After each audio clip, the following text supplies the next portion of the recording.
conversar sobre este tema que es de vital importancia en medio de un mundo bastante convulso, ¿no? En medio de la guerra y el Ujú. conflicto entre Rusia y Ucrania. Primero hay que Así decir es. que fue una victoria diplomática para el primer ministro de la India y para el cuerpo diplomático y la diplomacia de la India en medio de este G20, donde logró tener y poder lograr un comunicado en consenso con los 20 países que conforman este grupo de países.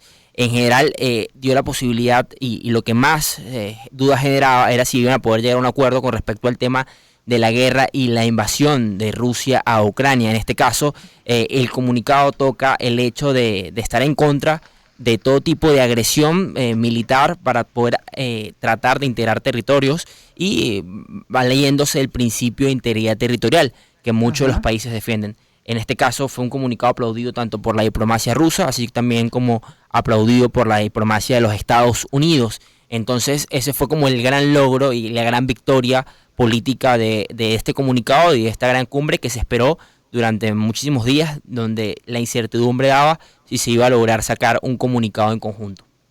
Pero ¿qué se tocó, por ejemplo, sobre esas movilizaciones en la geopolítica que se están dando, ¿no? Por ejemplo, entre Rusia y bueno, de hecho el encuentro ya se está dando prácticamente esta semana entre Rusia y Corea del Norte. ¿Qué tipo de reacciones hubo al respecto? Y también sobre temas fundamentales para el planeta como alimento, energía, que se ven amenazados por invasiones como la de Ucrania.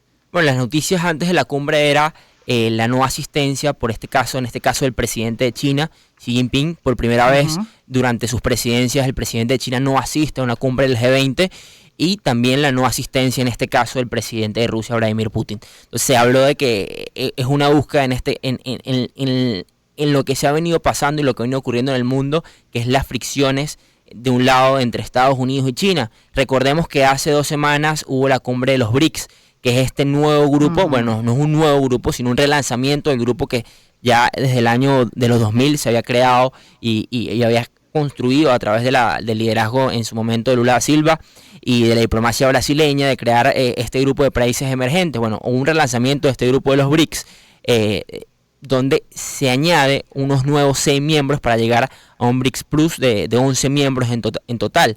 En este caso vemos como China está buscando crear o relanzar este grupo para en la fricción que sigue existiendo con respecto a Estados Unidos y la diplomacia norteamericana. Entonces vemos por este lado que China tiene o busca darle más, resaltar sus espacios de liderazgo y tratar de no asistir a la cumbre del G20 o restar la importancia, pero por otro lado India, que es también parte de los BRICS, toma un nuevo impulso, un nuevo liderazgo, siendo el anfitrión de esta cumbre y logrando una victoria diplomática y siendo este país el realmente victorioso o el gran líder de las economías emergentes o el gran líder de este mundo multipolar o este mundo que busca que otras voces sean escuchadas, ¿no? Dentro del sistema internacional. Recordemos que también otro de los éxitos de la cumbre es la incorporación de la Unión Africana de países teniendo asiento para la próxima cumbre que será en Brasil el próximo año.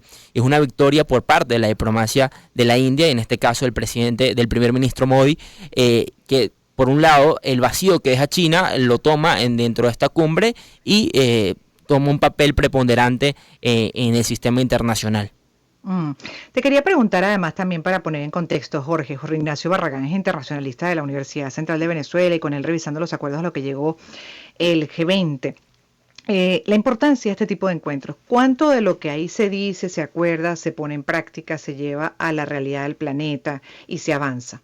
Bueno, recordemos que el G20 es el grupo de países que agrupa las principales 20 economías del mundo, más los principales actores del sistema internacional, y es un espacio de concordia, de diálogo, de cooperación, que busca tratar de poner y trata de generar cooperación a los grandes temas de importancia en el mundo. Uno de los grandes temas que se tocó fue el tema del cambio climático, en la búsqueda de cómo los países emergentes logran incorporarse y logran tener y hacer transiciones energéticas, entendiendo Ujú. que al final estas son las economías más grandes, las economías las que más contaminan. Representan algo así como el 80% de los gases de dióxido de carbono en el mundo, estas economías del grupo del G20. Entonces, al final no va a haber transición energética en las economías emergentes, sino hay inversión para esa transición energética. Y la inversión va a venir de estos países desarrollados en general. Entonces se tocó ese tema de la importancia y el dilema que hay en los países emergentes de cómo generar una transición energética, entendiendo los otros grandes problemas que tienen y las otras grandes complejidades y que pasan estos países. Entonces fue la búsqueda de esto también el hecho también que Brasil sea el próximo anfitrión del G20 y de esta cumbre. Va a ser bastante importante y trascendente, entendiendo que Brasil ha tomado el liderazgo con respecto al tema medioambiental y el tema del cuidado de nuestra Amazonía. Recordemos que estas cumbres al final terminan siendo un comunicado de intenciones, de búsquedas de acuerdos mínimos de cooperación, pero que al final la trascendencia terminará perdurando si en el tiempo se hacen realidad estas discusiones que se puedan tener, entendiendo claro que estamos en un mundo en conflicto y donde hay que bajar lo más que se pueda este tipo de rivalidades. Nombrabas en este caso que esta semana va a estar estando el presidente de Corea del Norte en Rusia, ¿no? La posible visita con Vladimir Putin, algo que nos tiene atentos, entendiendo de la guerra y el conflicto que hay entre Rusia y Ucrania y la búsqueda de Rusia de generar nuevos acuerdos armamentísticos con Corea del Norte.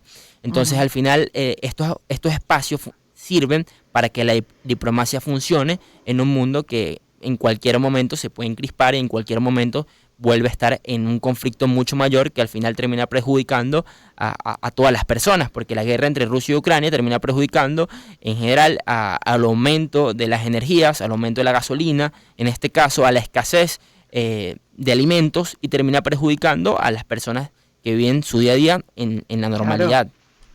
Así es, Jorge. Permíteme que haga referencia aquí en esta nota, por ejemplo, de finanzasdigital.com, que hace un buen recuento de lo que fue esa declaración, y comparto con ustedes extracto lo más importante de la declaración del G20.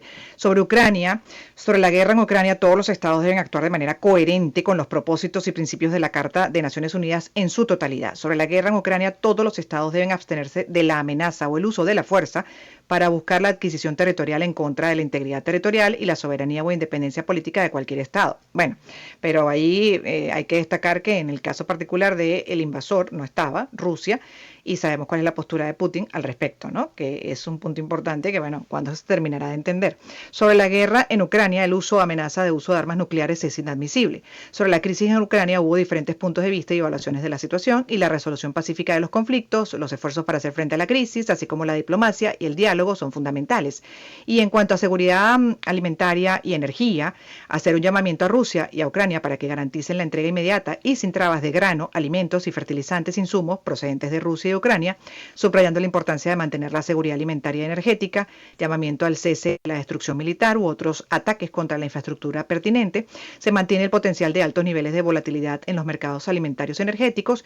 En cuanto a economía y mercados financieros, proteger a los vulnerables mediante la promoción de un crecimiento equitativo y la mejora de la estabilidad macroeconómica y financiera.